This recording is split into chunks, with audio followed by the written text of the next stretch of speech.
Welcome to the second weekly gripe. I'm doing second weekly gripes because last year I was supposed to launch this. We had too many technical issues, too many other things going on to where I just, and scheduling issues to where we're finally able to get the gripes together. And sometimes I give you a bonus one because I have a lot of things on my mind, a lot of things to get off my chest.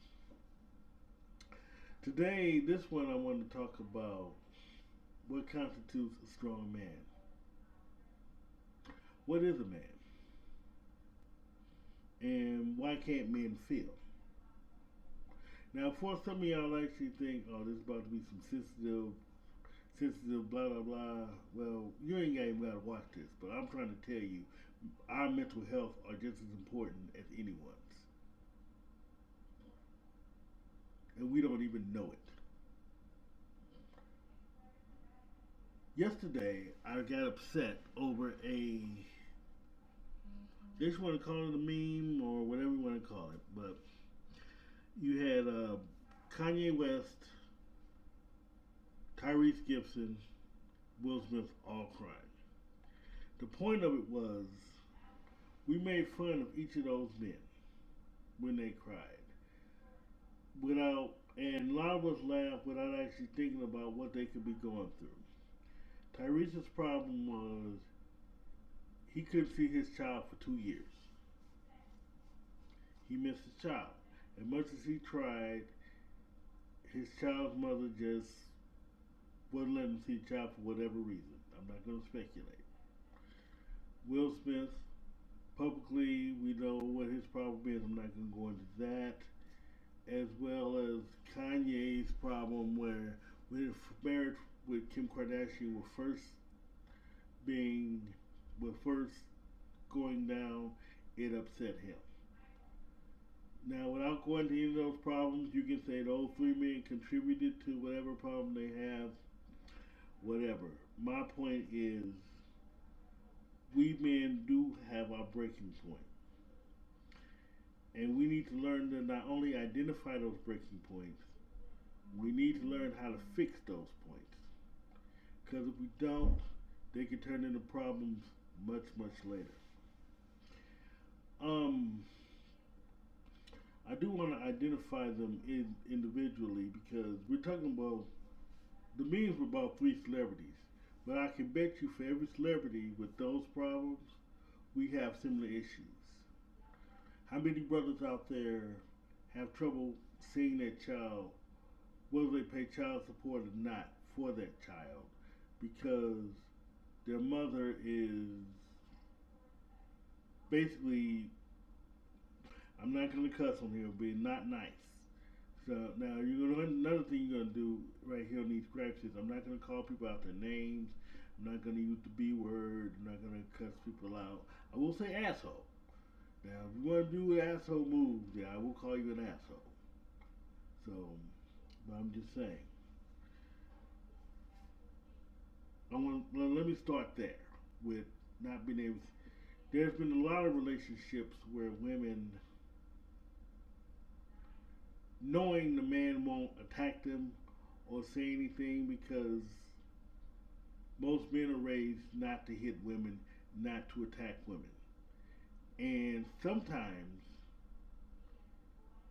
crazy women, not call them crazy women will come in on that and take advantage of it. And they'll take advantage of it as a weakness because I'll cuss you out, I'll talk about screwing on your friend, I'll say whatever it takes because you're not going to do nothing but sit there and take it. And if you try to leave, I'm going to put you on child support. I'll be at that child support office that fast. We as men were taught at early ages not to cry, not to feel, not to react. However, we as men are also human. We're like steam pots. We can hold so much in until boom. Because what that woman doesn't know is it may not be her, but you just screwed him up for maybe possibly the next relationship or relationships after that. Because reacting to your abuse, he may become an abuser. And not always hitting a woman, but not always respecting a woman either. This is where we go into stereotypes that all women are gold diggers. Stereotypes that all women want your money, all women want to trick you, all women want to, which we all know is not true. But he doesn't know that. Disclaimer. I'm not making excuses for all men who beat women, not making excuses for all men who cheat on women. Because see, there's a whole different blog here. And a lot of them don't need an excuse to hit women or cheat. I'm just saying this is just one symptom that can cause it. You men that just beat women and cheat on women just because, shame on y'all. And y'all do need to be dealt with, but that's not won't be dealt with here today.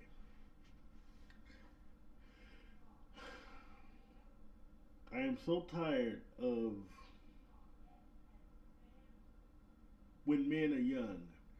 They're told to be strong, don't cry, don't feel. You're not supposed to do this. You're not supposed to do that. You're supposed to play football. You're supposed to lift and all this stuff. And I was so glad when Boys in the Hood came out. And Lawrence Fishburne told his son, played by Cuba Gooding Jr., that what a real man is responsible. Because Cuba Gooding Jr. thought he had it all together. Yeah, I kept mine in. Yeah, I was feeling on them and rubbing them in. Nope. A real man, A, is responsible. B, sex doesn't make you a man.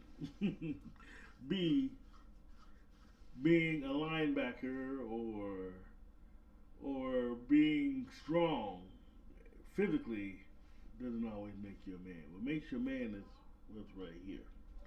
What makes you a man is you know right from wrong. What makes you a man is you know how to fight without pulling a gun. What makes you a man is you have your life together to the point where you can get up every day, go to a job, come home, have a life. Zero drama. Or when drama hits, you're able to deal with it effectively. Whether you're with someone or you're not with someone. My suggestion for those that are in abusive relationships, just like I tell women all the time, you need to get out of those.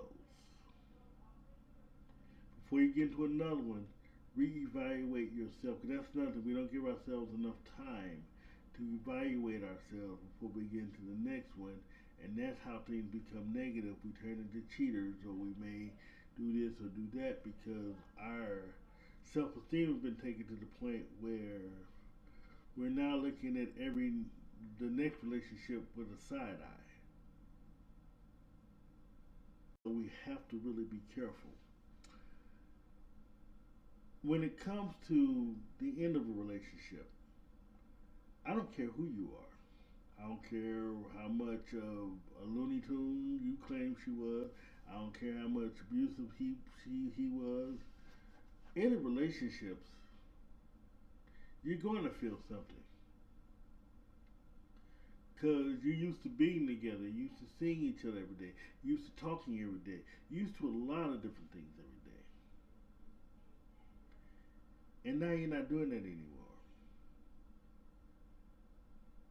For whatever Kanye and Kim went through, they at one point loved each other.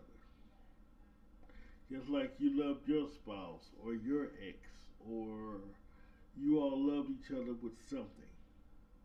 We also tend to walk away from relationships thinking, I was all good, you was all bad. No, we both contributed something. And ladies, this is a little bit for you too. Don't think that the men all did something to you. Men don't think the women all did. We both contributed to something that caused the breakdown. Again, not talking to serial cheaters or serial abusers. I'm talking about just two people who can no longer be together because something just went wrong. Something broke down in communication. We as men also have to learn how to communicate. And I'm not going to use the cliche, use our words. No. I'm talking about really communicate. If you have a problem, talk to someone. I don't care if it's your mother, another man. Personally, I'd rather you talk to another man because this is where we can actually start building together. If you talk to another male figure, it don't even always have to be a relative. It could be your best friend, your boy, your even if it's a stranger that you can actually trust to talk to without telling all your business. Talk to them. Even and see a lot of us, like myself, I'll let you vent. I'll let you scream, I'll let you holler, I'll let you do whatever. Because all somebody needs is somebody to talk to. And I'm not truly understanding why it's so hard to communicate. If you want to talk to your spouse or your significant other, talk to your spouse or your significant other. Actually, that helps your relationship get healthy. Especially if your significant other is doing something that you don't like. Because that's the other thing, you don't want to hold that in.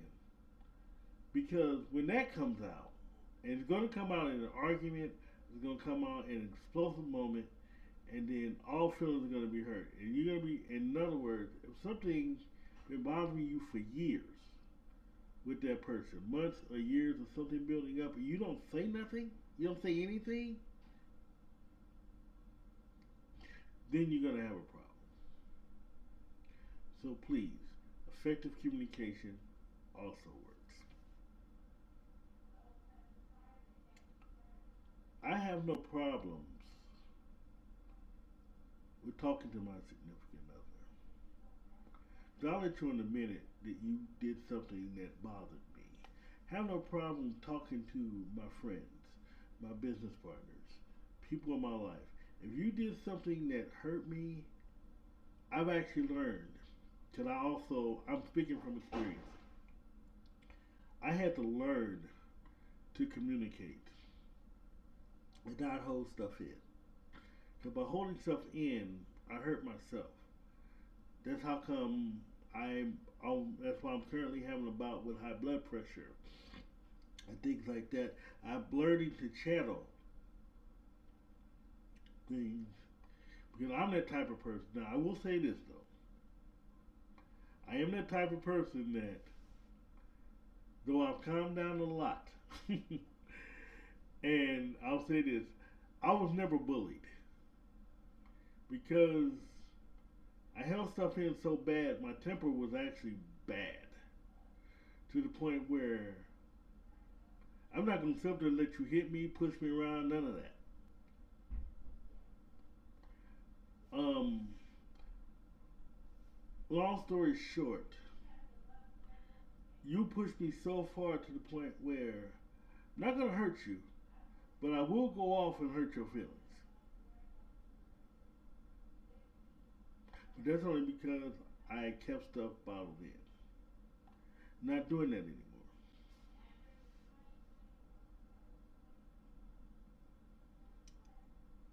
We men also need to learn how to heal because we too, just like our female counterparts, we go through abuse, we go through molestation, we go through we go through being bullied, we go through. But the problem with us is the stigma is we're not supposed to feel any of that. I was fortunate enough to grow up without the stigma of molestation and things like that. But there's a lot of men that didn't get out of that situation. So they get into abusive relationships. They get into things on the street. They get into, and I don't just mean romantic relationships. They get into abusive relationships with their friends. They always have to prove their manhood. Who's got the biggest gun? Who's got the biggest this? Who's got the biggest that? You don't have to do that anymore. That's our problem today. That's how come our murder rate is so high.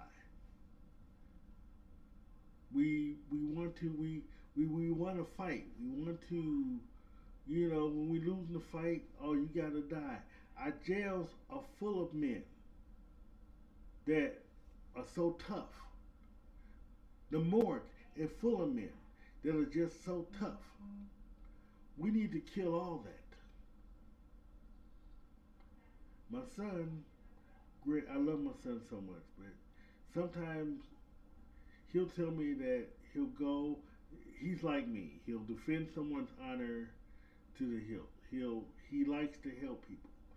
The difference is today, because he's actually stepped into people. He's actually helped a lot of people that's been bullied and things like that. And one thing I do worry for him, I do tell him, you have to be careful because, and you don't know who's strapped these days. You can't even predict who can get strapped. But when that person feels embarrassed because you stepped in the way, they'll end up killing you. We done seen it. We done seen stories where a man was trying to defend a woman from being raped and he got shot. Men who defend women at the party got shot. You got to be careful, always.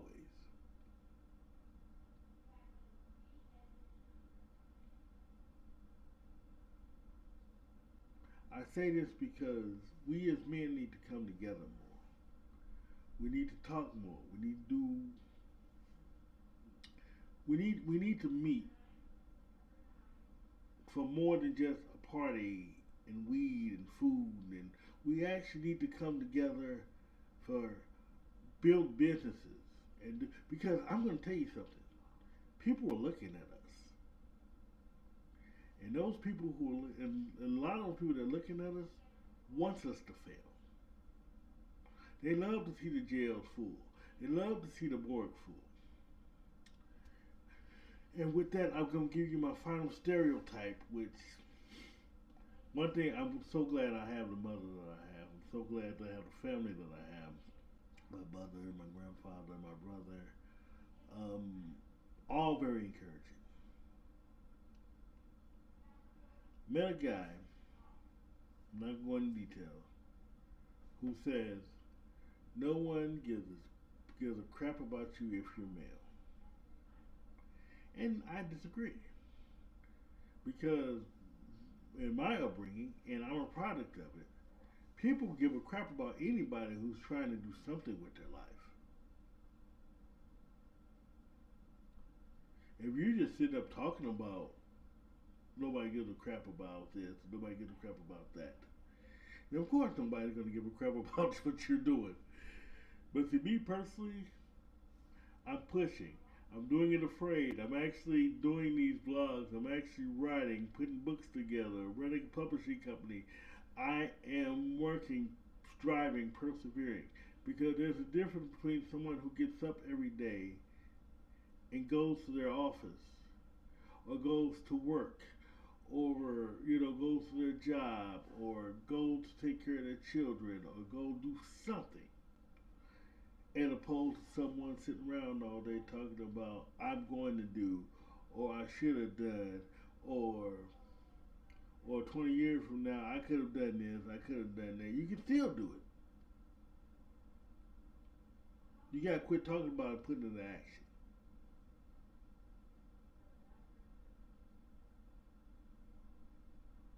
And quit stopping because it's hard. Or quit stopping because somebody hurt your little feelings and said it's not going to work. I was told once that writing fiction is bad news for a black man. When I see the Walter Mosleys of the world, and the Denise Coates of the world, And even though he does write, now Tennessee Coates, even though he does write, okay, before people begin saying, well, he doesn't write fiction, he write, he actually wrote for Marvel. He did some Black Panther stuff, but that's a whole different thing. The point is,